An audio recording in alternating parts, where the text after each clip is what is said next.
Selamat datang di channel kesehatan.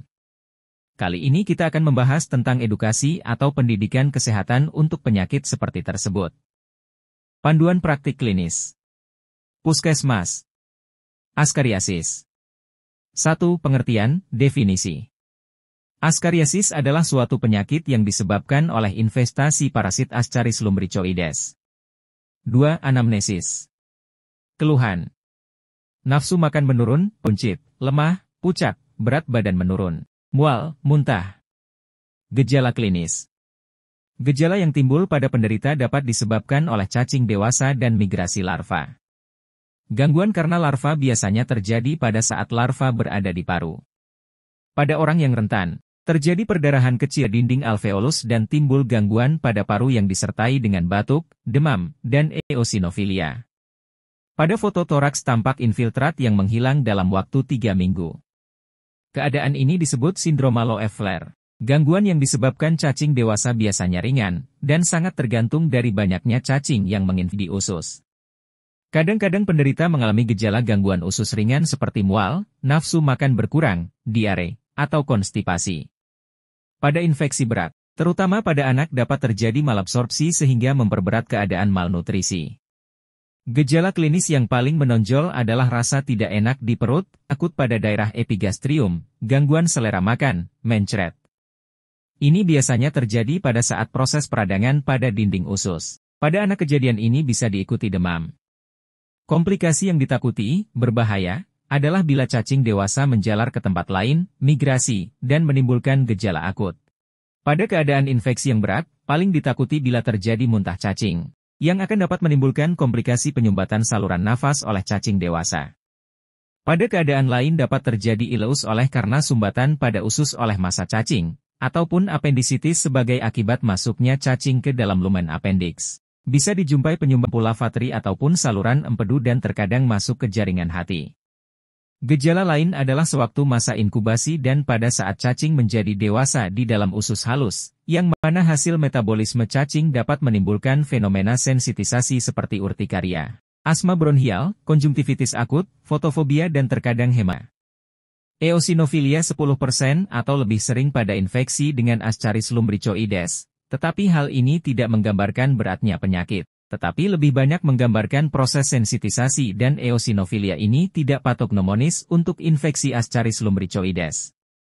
Faktor risiko. 1. Kebiasaan tidak mencuci tangan.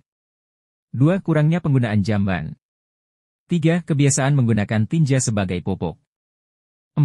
Kebiasaan tidak menutup makanan sehingga dihinggapi lalat yang membawa telur cacing. 3. Pemeriksaan fisik. 1. Pemeriksaan tanda vital. 2. Pemeriksaan gener tubuh, konjungtiva anemis, terdapat tanda-tanda malnutrisi, nyeri abdomen jika terjadi obstruksi. 4. Pemeriksaan penunjang. Pemeriksaan penunjang untuk penyakit ini adalah dengan melakukan pemeriksaan tinja secara langsung. Adanya telur dalam tinja memastikan diagnosis askariasis. Tidak dapat dilakukan di puskesmas. 5. Kriteria diagnosis. Penegakan diagnosis dilakukan dengan anamnesis, pemeriksaan fisik dan ditemukannya larva atau cacing dalam tinja. 6. Diagnosis kerja. Askariasis. 7. Diagnosis banding. Jenis kecacingan lainnya. 8. Penata laksanaan. 1. Memberi pengetahuan kepada masyarakat akan pentingnya kebersihan diri dan lingkungan, antara lain. A. Kebiasaan mencuci tangan dengan sabun dan air mengalir. B. Menutup makanan. C. Masing-masing keluarga memiliki jamban keluarga. D. Tidak menggunakan sebagai pupuk. E. Kondisi rumah dan lingkungan dijaga agar tetap bersih dan tidak lembab. 2. Farmakologis.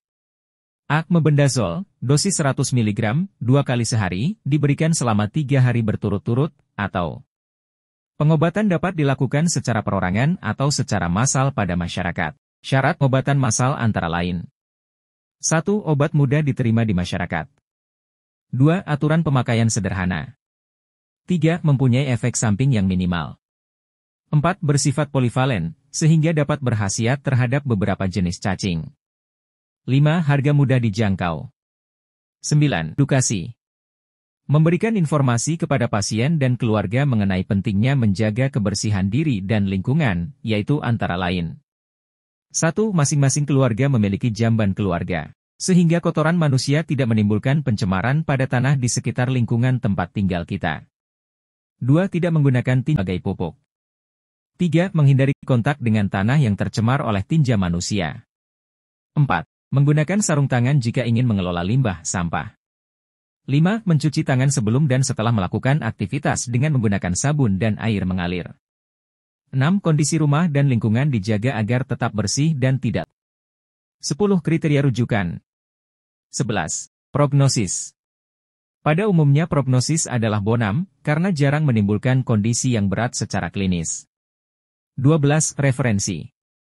Keputusan Menteri Kesehatan Republik Indonesia Nomor HK-02-02 Menkes 51/2015 tentang panduan praktik klinis bagi dokter di fasilitas pelayanan kesehatan tingkat pertama.